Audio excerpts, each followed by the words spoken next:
quality tools and knowing how to use them well is going to be the difference between thriving and starving in the coming years.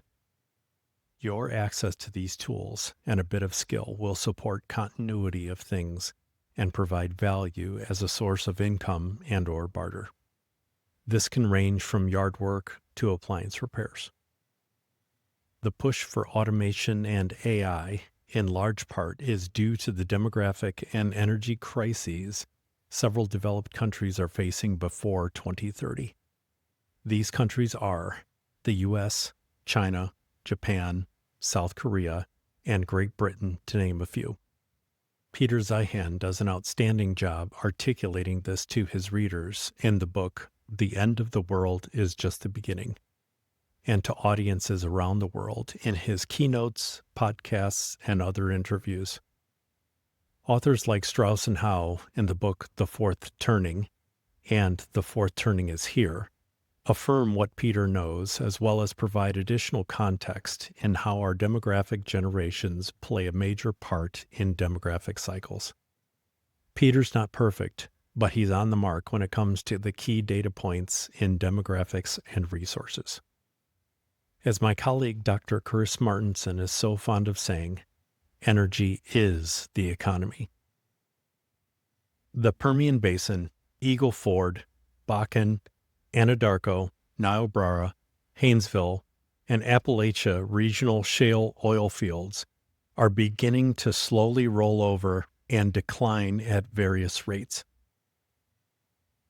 We're not going to run out, but the explosive growth in shale is going away and starting its slow decline.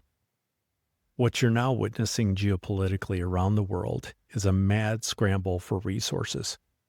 We are involved in the Ukraine and Middle East for two reasons, and two reasons primarily: energy and resources. The U.S. standard of living would be decreasing rapidly today if shale oil doesn't happen.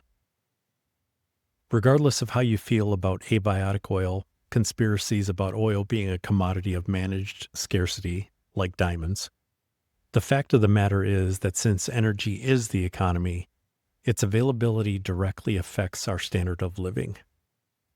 Where's your blind spot? Every civilization requires a continuous, young, skilled workforce to sustain a population.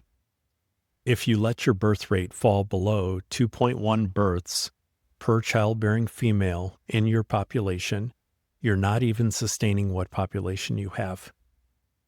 In places like China, there's no Social Security like there is here in the U.S.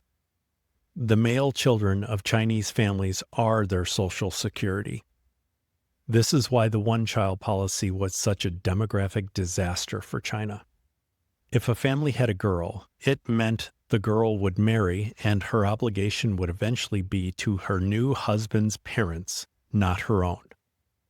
This is the primary reason why millions of baby girls were abandoned or outright disposed of during the one-child policy era in China. I know this personally because I spent time in China and adopted one of those girls. China's current birth rate, 1.18 in 2022. Oops, China's in trouble. Pivoting to the U.S., if you're wondering why it's so difficult to find reliable, responsive, cost-effective tradesmen anymore, it's because they just aren't there in the number they used to be. There's a massive demographic shift happening in the U.S. workforce. The U.S. birth rate was 1.68 in 2020. Ruh-roh, Reggie. That means, if you're not a Scooby-Doo fan.